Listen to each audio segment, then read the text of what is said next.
Então, um conflito interno que ele tem, I don't want your photograph, eu não quero a tua fotografia. I don't need your photograph, eu não preciso, né? All I've got is your photograph. Mas tudo que eu tenho é essa porcaria dessa fotografia. You've gone straight to my head, né? Você foi direto pra minha cabeça. Qual cabeça? Você pede uma música nos comentários e eu não só traduzo as letras e gírias, como interpreto a intenção subjetiva do artista. Obrigado ao Sr. Pato, inscrito raiz do canal, sempre presente nos comentários, por pedir Def Leppard com Photograph, um dos clássicos do hard rock, o meu estilo favorito, né? Quer furar a fila do canal e ter teu pedido atendido antes dos outros? Pede hard rock, que é com certeza um estilo que eu gosto de conversar muito e eu tenho mais domínio também, né? Um estilo que eu tenho mais conteúdo para poder falar sobre. E falando de hard rock, falando de Def Leppard, a gente pode falar de AC/DC. Por que que Def Leppard tem algo a ver com AC/DC? Claro que tem uma similaridade no som, né? Aqueles riffs de guitarra lembram muito AC/DC. Mas qual é o elemento que une uma banda a outra? O Sr. Robert John Mutt Lange, né? O clássico produtor, um dos maiores produtores da história, né? Ele não produz só rock, como muitos outros artistas, e ele foi responsável aí por moldar, lapidar o som do AC/DC ao clássico que a gente conhece. Falando um pouco de inglês, né? O nome desse produtor eu vejo muita gente falar como Mutt Lange, né? A gente assume que o nome seria esse na hora de pronunciar, mas por ele ser da África do Sul, a pronúncia é um pouquinho diferente, né? Se fala Mutt Lange, porque na verdade a África do Sul foi colonizada pelos britânicos e aí o dialeto local acabou mudando e modificando o jeito de pronunciar as palavras, então a gente tem esse nome inusitado na hora de pronunciar, né? E qual foi, né? Qual foi a contribuição desse cara? E por que eu vou falar de Def Leppard e AC/DC, né? A gente já vai fazer essa ligação. Esse cara simplesmente produziu Highway to Hell, Back in Black e For Those About Rock. Então os três discos que definiram a identidade sonora do AC/DC foram produzidas por esse mesmo cara, né? Clássico perfeccionista, clássico cara que dá um tom muito bom para as músicas, eles sabem resumir e destilar a essência de uma banda, né? E aí dizem, né, talvez por ser tão perfeccionista, a banda aí acabou, né, não curtindo muito, né? E aí o que o AC/DC fez? Abandonou e parou de trabalhar com o cara porque estavam cansados desse lado mais polido que ele estava oferecendo pro som da banda e eles acabaram criando sozinhos o clássico, né, o infame na verdade, Flick of the Switch, que é considerado o pior disco da banda e o mais mal gravado. Então aí a banda quis tomar as rédeas da criatividade, quiseram o AC/DC teve isso durante a carreira, né? Tentativas de voltar às raízes, então fizeram um disco muito mais baseado no blues, como sempre foi, né? O som do AC/DC sempre foi baseado no blues, mas eles tentaram forçadamente voltar às origens, não se preocupar tanto com o refino e com a qualidade da gravação, voltar com as músicas com uma influência muito mais lá dos anos 50, né? Então aquele blues clássico raiz, 40, 50, voltar para a influência do Chuck Berry e aí acabaram deixando, né? Pararam de trabalhar com o Sr. Mutt Lange. E aí quem foi que pegou o cara para trabalhar com eles? Def Leppard, né? E aí o cara produziu Pyromania e Hysteria, os dois clássicos e definidores de carreira do Def Leppard, né? Então aí tamanha a influência desse cara que a banda que ele encosta, o som acaba se definindo. Então ele realmente é um destilador, é uma pessoa que sabe pegar a essência da banda e produzir ao máximo, né? E aí o Def Leppard não teve problema nenhum em aceitar a ajuda do cara e foram elevados a um sucesso mundial e dominaram os anos 80. E aí a gente entra na música de hoje, Photograph, é um clássico dos anos 80, né? Enquanto o AC/DC foi buscar as raízes, o Def Leppard, de braços abertos, recebeu a fama e foi uma banda que dominou os anos 80, né? Jamais premiado por teclados, né? Elementos eletrônicos, né? Baterias eletrônicas, por causa do acidente do batera também, então isso também ajudou a proliferar o uso de bateras eletrônicas, né? O sucesso da banda, mais o acidente do baterista, acabaram aí popularizando o uso de drum pads, né? Então isso aí foi uma coisa muito popular nos anos 80 e acabaram definindo também o estilo da banda e outras bandas que queriam copiar. Então aí foi uma coisa que talvez um acidente literalmente causou o uso dos instrumentos eletrônicos, né, e talvez integrar a eletrônica com o rock e o que permeou aí, criou essa identidade para os anos 80 seguirem, né? Então a gente tem também o Van Halen, que usou teclados em 1984, isso aí então sedimentou o uso do instrumento eletrônico junto de guitarras, né? E o Def Leppard aí abraçou totalmente esse estilo farreiro, né? Esse estilo de farra, esse estilo de se divertir, são músicas para cantar junto, para levantar a mão, para ir no estádio, para curtir, não precisa pensar muito, então eles totalmente abraçaram esse estilo que definiu a carreira deles.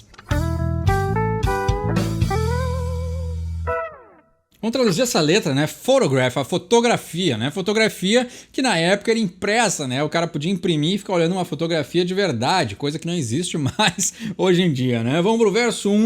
I'm out of luck, out of love, got a photograph, Picture of, Passion Killer, You're Too Much, You're the Only One I Wanna Touch, né? Então aqui a gente tem totalmente uma ideia idealizada de um adolescente sonhando com uma moça que ele não pode ter, né? E aí é muito legal também, né? Porque é uma coisa que retrata essa época, né? Então talvez seja uma cápsula aí da época, né? Eu tô sem sorte e sem amor, mas eu tenho uma fotografia, a foto de alguém, né? Então aqui é interessante porque ele usa duas palavras que deixam de ser redundantes, né? Ele tem a fotografia, mas é a foto de alguma coisa, né? Passion Killer, You're Too Much, You're the Only One I Wanna Touch, né? Então a matadora de paixões, né? De paixão. Talvez é porque ele olha essa fotografia e acaba, né, se desiludindo, ou ele pode fazer uma dedicatória para essa fotografia e acaba a paixão. You're too much, você é demais. Você é a única pessoa, né? Você é o único ou a única que eu quero encostar, né? Então, essa ideia de um desejo, né? Ficar aí idealizando essa pessoa que tá na fotografia que ele fica olhando, né? I see your face every time I dream, on every page, every magazine. So wild and free, so far from me, you're all I want, my fantasy, né? Então aqui tem muito mais essa conotação adolescente, né? Eu vejo o seu rosto todas as vezes que eu sonho, em cada página de cada revista, né? Então aí, revista, olhar uma fotografia nas páginas de uma revista é totalmente algo dos anos 80. So wild and free, so far from me, you're all I want, my fantasy, né? Então, você é selvagem e livre, mas tão distante de mim. Você é tudo que eu quero, a minha fantasia, né? Então, totalmente essa ideia de uma pessoa idealizando e sonhando com alguma coisa que não tem, né? Look what you've done to this rock and roll clown, look what you've done, né? Então aqui, olha o que você fez com esse palhaço do rock and roll, olha o que você fez. Aqui é interessante porque dá uma conotação diferente, né? Nos dois primeiros versos dá essa intenção de uma pessoa mais adolescente, né? Olhando revistas, idealizando fotografias, mas aqui ele já se diz, né? Olha o que você fez com esse palhaço do rock and roll, olha o que você fez. Então ele tá dizendo que ele já era famoso, ou ele já tinha uma banda de rock, ele já tava, né? A ideia de ser um palhaço é porque ele tá no circo, ele tá nessa coisa que viaja e se apresenta, né? Então tinha até os Rolling Stones, né? Rock and Roll Circus, que é a ideia de ser uma banda que viaja, se apresenta, né? Vive a vida circense, né? De ser uma pessoa pública, de entreter as pessoas. Então ele já estava na sua carreira, talvez não era famoso ainda, né? Então talvez essa letra também pode estar remetendo ao passado, quando ele sonhava com pessoas que ele não podia ter, mas aí ele diz, né? Veja o que você fez comigo. Essa foto, essa pessoa está mobilizando ele, né?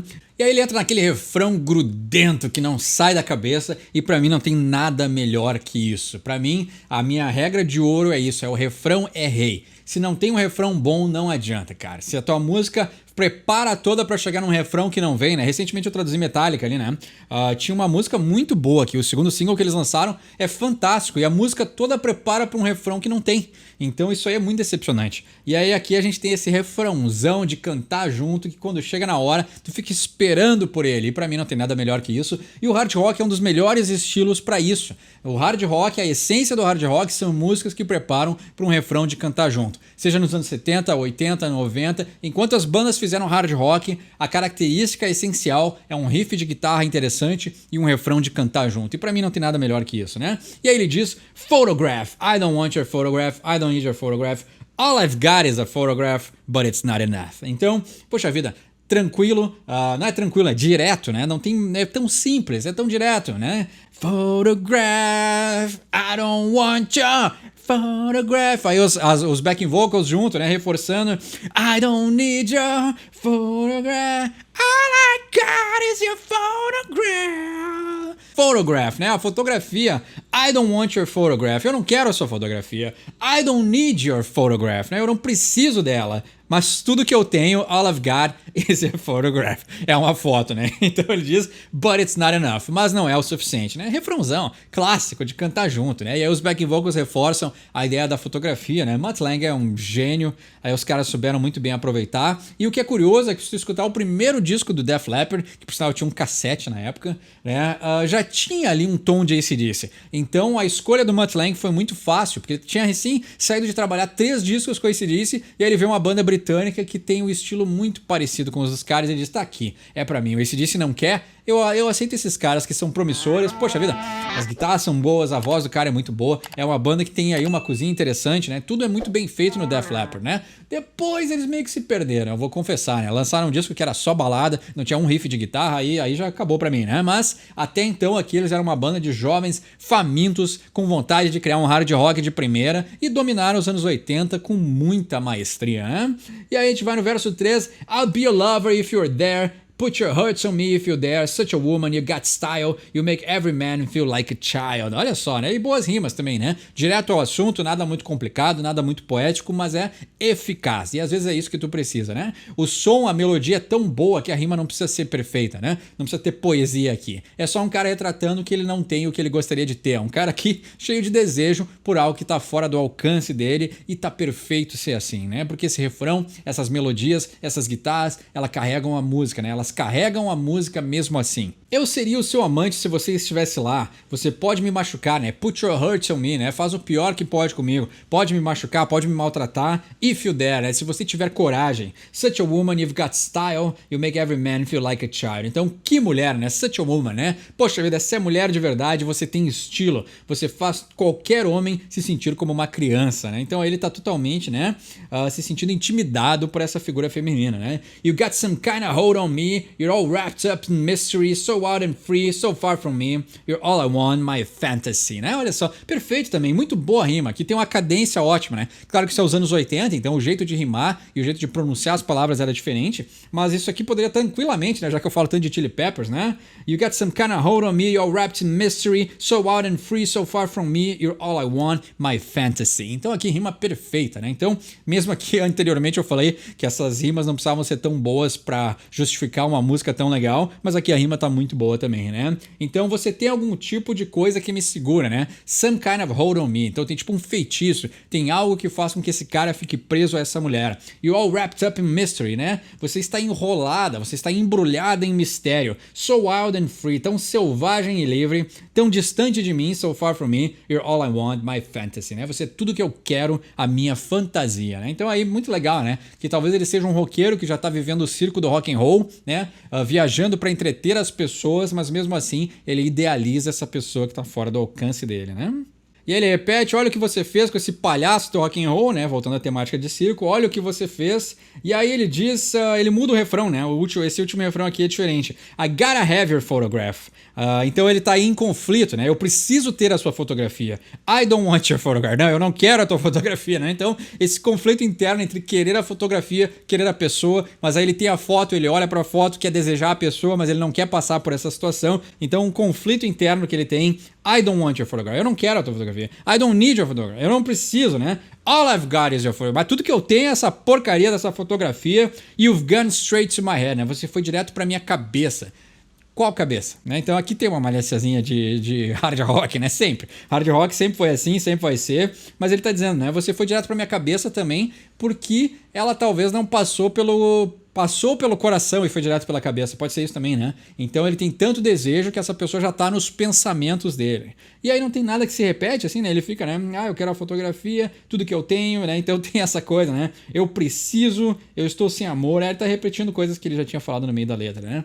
Mas então, clássica música de idealização adolescente, de alguém que quer algo que não pode ter, né? Envolvida, né? Então aí uma letra tão direta, simples, né? Eficaz, envolvida por uma melodia, um riff de guitarra fantásticos, produzido por um cara excelente, um dos melhores produtores do mundo. Fez muito bem no Def Leppard em pegar esse cara, né? E se disse não quer, a gente pega e trabalha com ele, né? Talvez aí um sonho secreto idealizador da minha vida era ter um disco produzido pelo Mutt Lange, né? Esse cara aí sabe demais, ele sabe levar um som, ele sabe quando é a hora de botar um refrão que gruda na cabeça, ele sabe quando é a hora de botar um riff de guitarra, ele sabe produzir sonoramente muito bem um disco, e aí isso também mostra, né, pra encerrar esse papo, que a importância de um produtor faz toda a diferença numa banda, né? Então aí cuidado quando a banda quer se autoproduzir, porque às vezes os caras acham que sabe mais do que sabem, né? Eu produzi os meus próprios discos e eu acho que se eu tivesse aí a ajuda de um produtor profissional, eles seriam muito melhores, né? Então não dá pra falar dos outros sem falar da gente, né? Então a gente precisa fazer essa autorreflexão. Então obrigado ao Sr. Pato por pedir Def Leppard com Photograph, né? O clássico dos anos 80. Tem um entendimento melhor dessa letra, quer pedir uma música para um próximo episódio. Se for hard rock, fura a fila. Meu nome é Eduardo, esse é o Sorry for My English e quem sabe inglês tira suas próprias conclusões.